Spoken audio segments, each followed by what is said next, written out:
wabarakatuh.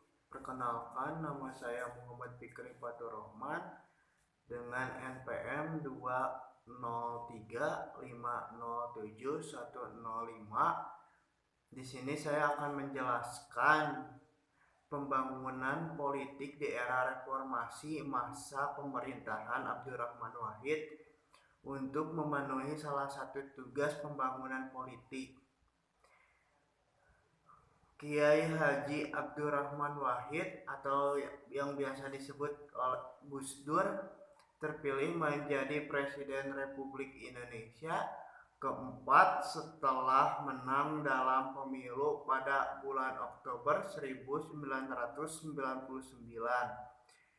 Ia terpilih setelah mengalahkan Megawati lewat pemungutan suara atau voting yang tertutup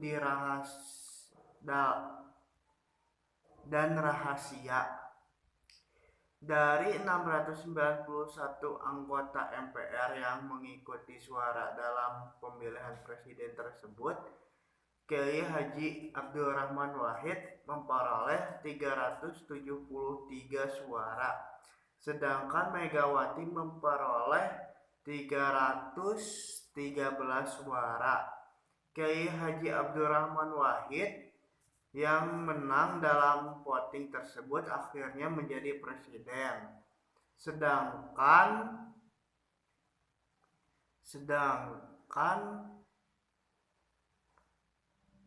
Megawati menjadi wakil presiden ke-55. Setelah menjadi presiden, Kiai Haji Abdurrahman Wahid membentuk kabinet yang disebut Persatuan Nasional. Ini adalah kabinet koalisi yang meliputi anggota berbagai partai politik, antara lain PDIP, PKB, Golkar, PPP, PAN, dan Partai Keadilan atau PK. Non-partisan dan juga TNI juga ada dalam kabinet tersebut. Dalam Kabinet Persatuan Indonesia, agaknya pertimbangan kompromi politik lebih tinggi ketimbang pertimbangan profesional. Kabinet ini terdiri atas berbagai partai yang mendukungnya untuk menjadi presiden.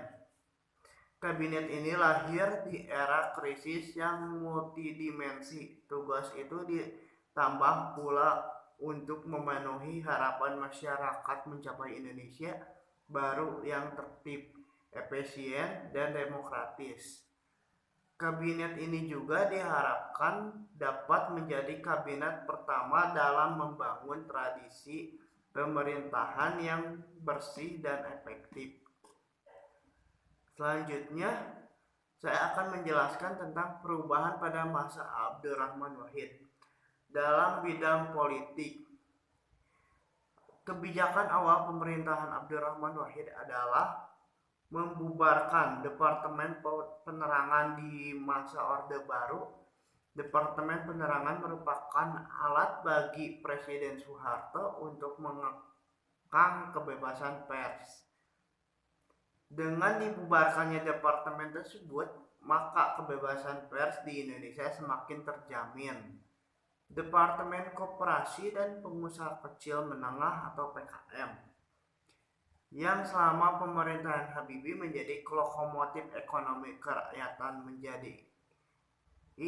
dijadikan kementerian non-portofolio alias Menteri Negara. Akibatnya, Departemen Koperasi dan Pengusaha Kecil Menengah tak punya kaki di daerah ini, sekaligus menandai disisihkannya kembali sistem ekonomi yang berpihak kepada rakyat banyak. Keadaan ini berlangsung sampai sekarang. Lalu Panglima TNI yang selama puluhan tahun selalu dipegang Angkatan Darat diberikan Abdurrahman Wahid kepada Laksamana Widodo HS dari Angkatan Laut. Kemudian ada juga kebijakan untuk mencabut TAP MPR RI. tentang larangan terhadap partai komunis, ajaran Marxisme, Leninisme, dan komunisme. Lawan politik Kiai Haji Abdurrahman Wahid menganggap kebijakan ini hanya kepentingan Kiai Haji Abdurrahman Wahid semata untuk mendapat simpati dari para keluarga mantan tahanan politik yang terkait dengan Partai Komunis Indonesia atau PKI.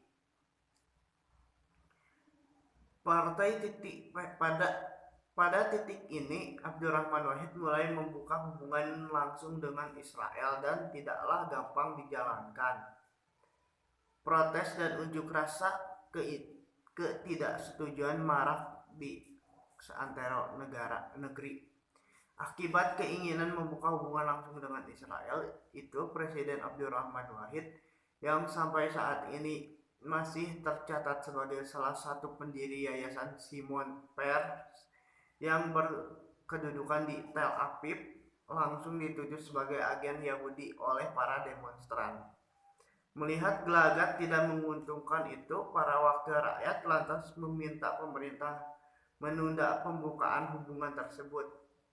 Pemerintah memang menyatakan menundanya, tetapi Abdurrahman Wahid secara terbuka menganggap pembukaan hubungan dagang dengan Israel itu sah-sah saja. Bagi Presiden, pembukaan kontak dagang dengan Israel lebih pantas ketimbang dengan Rusia, Cina, atau Korea Utara. Mereka terang-terangan ateis, menentang Tuhan, sementara orang Yahudi dan Nasrani masih mengakui adanya Tuhan. Agama Islam masih satu rumpun dengan mereka. Agama Samawi membuka hubungan dagang dengan Israel jauh lebih ini. Memang data resmi atas perdagangan Israel di Singapura menunjukkan sepanjang 1999 nilai ekspor Indonesia ke negeri Zionis itu mencapai 11 juta US dollar, sedang impor Indonesia dari negeri itu mencapai 6 juta US dollar. Semuanya dilakukan melalui pihak ketiga seperti Singapura dan Belgia. Kebijakan lain yang dikeluarkan Presiden Abdurrahman Wahid selama pemerintahnya adalah mengeluarkan Peraturan Presiden nomor 6/2000 yang mencabut instruksi Presiden nomor 14/1967 yang dikeluarkan pemerintahan Soeharto. Inpres itu melarang segala bentuk ekspresi agama dan adat Tionghoa di tempat umum. Dengan pencabutan larangan tersebut, maka terbuka jalan bagi etnik Tionghoa untuk menghidupkan budaya tradisional mereka. Dalam tahun 2000 itu juga Abdurrahman Wahid mengumumkan Tahun Baru Imlek sebagai hari libur nasional. Dengan demikian, maka etnis Cina yang selama kekuasaan Orde mengalami diskriminasi. Sekian dari saya, mohon maaf bila ada kesalahan. Memang saya masih belajar. Wabillahi taufiq wal hidayah. Wassalamualaikum warahmatullahi wabarakatuh.